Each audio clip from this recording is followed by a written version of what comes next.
Now, with so many phones on the market, it can be hard to find the right one for you and your needs. Sybil Mulcahy joined Colin Baker in the Virgin Media store in Tallaght in Dublin to go through some of the most popular phones, including the recently released Samsung Galaxy S9.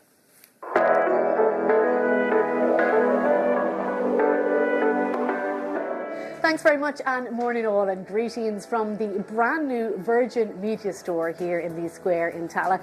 And we're here this morning to review some of the new phones on the market, including the Samsung Galaxy S9, which launched in the past few days. And here to tell us more about it and compare it with some other phones is our gadget guru, Colin Baker. Good morning. Good morning, Sybil. What do you think? I am an Apple man. I gotta be honest, this is the first Android phone that's changing my mind. And I'll tell you why. Photography. Smartphone photography is obviously important to pretty much most of us, pretty much all of us. But there's a problem with smartphone cameras and the lenses in the back. And that is that they cannot change their aperture. So your eyes change, your iris changes to bring in more light. Okay. And that's the aperture on a camera. And it means that you can get better photos in lower light levels. So, you know, say in a restaurant at night or in a bar or whatever, it's very hard to get anything other than grainy shots without a flash. And then the flash washes out the picture. This one is the first that I know of, small camera ever, to include this variable aperture. And what it is it's literally a physical movement on the lens so that it takes in more light at night, so that you don't need that flash, so that you can get better quality photos in daylight and at night. And I have to say, so far, it's the best photos I've ever seen off a smartphone. Wow, the best camera on the market. It is, it genuinely is. There's all of the other advantages of it being a Samsung Galaxy. So it's waterproof, it's full glass screen, it has a really clever, well-located touch on the back there, so when you pick it up, it naturally allows you access as you put your hand on the back of the phone. So it's already a very clever phone, already very close to being the best, and I think the camera just really clinches it. Now, iPhone have also come out with a new phone recently. Yes, the iPhone X. Yes. It's causing a bit of controversy over this. It is a bit. There's this kind of constant war being waged, both between Apple and Samsung, but also between Apple users and Samsung users. And as I say, I think Samsung users have kind of won this particular battle.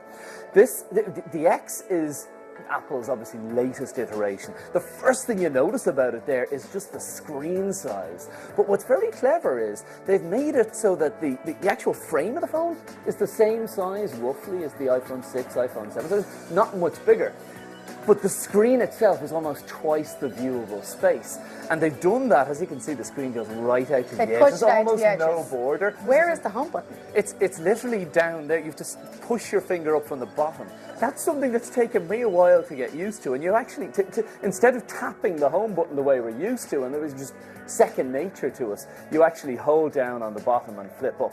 And that's your home button. Is it tricky, though, to use? Yeah, you wouldn't think so. But when you're so used to that home button at the bottom, and it's just second nature to you, it's kind of difficult to get used to.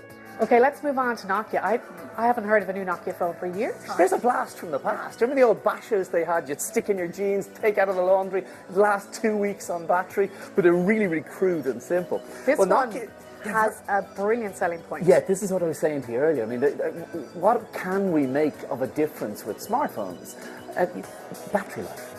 Isn't that always the complaint? We just don't. You're only going to get a day out of a smartphone. This has changed that. This is a 4100 milliamp hour battery. People are saying online that they're getting up to 3 days of battery life out of this smartphone. Fantastic. And it's a budget smartphone. I mean, these are around about €129 here in the Virgin stores.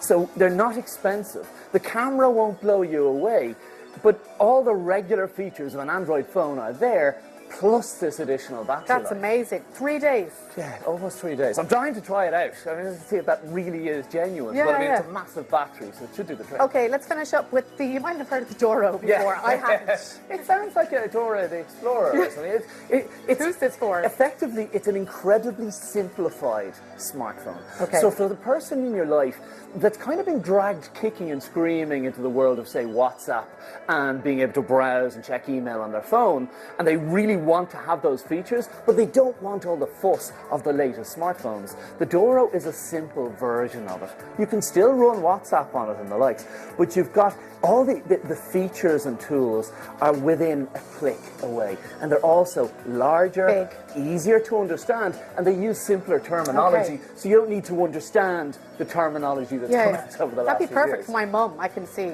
because she'd appreciate, It's not the prettiest phone in the world, but easy. But hey, it's easy, it's straightforward, and for that person who just wants no techie fuss, that's the one phone for them. Finally, Colin, what advice would you give to anyone out there watching this morning who's thinking about getting a new phone? Do you know what, I think it's so important, and I mean, people know I'd plug myself into the internet if I could, but there's nothing that replaces actually coming in, picking up these things, playing with them, chatting to experts about the best offer for you, the best deal for you, what's available, what's out there now, what the feedback is, and actually feeling and touching the thing.